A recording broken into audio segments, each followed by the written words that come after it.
Hello everyone, welcome to this pilot episode of Books to Movies. And today we're taking a look at American Psycho.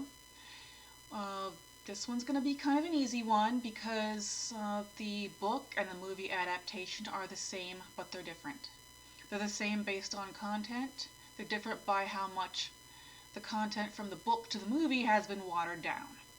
I would say about 99% watered down because if it weren't, it would be right up there with the Hostel movies as far as cruelty and gruesomeness. Alright, so to start off, what it's like to read this story. As I understand it, the meaning of it was to make a mockery and satire of New York City yuppies in the 1980s. And that goal really has been achieved. The book reads like it just gives you an impression of studying ants under harsh fluorescent lighting. You see this little society, and all you see are a lot of very well dressed people that are all stupid, drugged up, and completely devoid of any dignity, depth, intellect, or character. They're basically beautifully wrapped boxes of shit. So, what is only in the book? Several more and gruesome kill scenes than in the movie. The movie, I think there's only 3.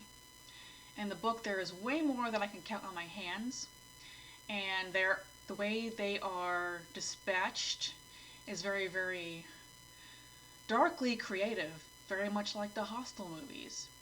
But they're described very mundanely, like our protagonist is just washing a sink full of dishes, not nailing someone down by their hands with a nail gun and then removing their face, or chewing their intestines out with his teeth, or dumping acid on them, and then running a gerbil through their intestines.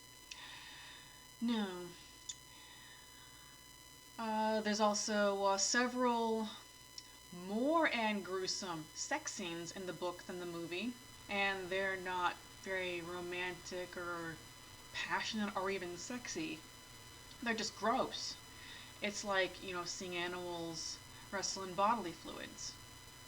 What is also only in the book is the way he breaks up with his girlfriend. It's Valentine's Day, and he snatches a partially melted urinal cake out of the men's room, covers it with chocolate, and gives it to her in a Godiva box, and yes, she eats it. And in the book, he also kills a kid during a visit to the zoo. That is pretty much what is only in the book. Now, what's only in the movie is some somewhat shallower stuff that you could expect from a movie but not a book. Alright, his first threesome with a couple of hookers, where they're rolling around in bed and he's kind of, mugging and flexing in the mirror to Susu Studio. So much so that it's kind of funny to watch this. And then later on, further more down the movie, where he's finally shown his true colors to his 2 favorite ladies of the evening. The one he doesn't kill first, he chases down the hallway wearing just his Nikes with a live chainsaw. Later on, he sees an imagined message on an ATM screen, and then has a big shootout in the neighborhood with the cops, then runs to his office and confesses it all to his lawyer. And after all that, his secretary finds all his obscene drawings of his fantasies. That's only in the movie. Now, what is in both is, of course, all these stupid-ass people who are dressed expensively, his career as a stockbroker, his beauty ritual involving an ice mask during crunches, and the honey almond facial scrub, his secretary who has a little crush on him, this impossible to get into restaurant called Dorsia, the way he elaborates on popular music, although it's narrated in the book, but it's spoken out loud in the movie. The way he attacks a homeless guy and his dog, also in the book and the movie. His axe attack on his drunken coworker.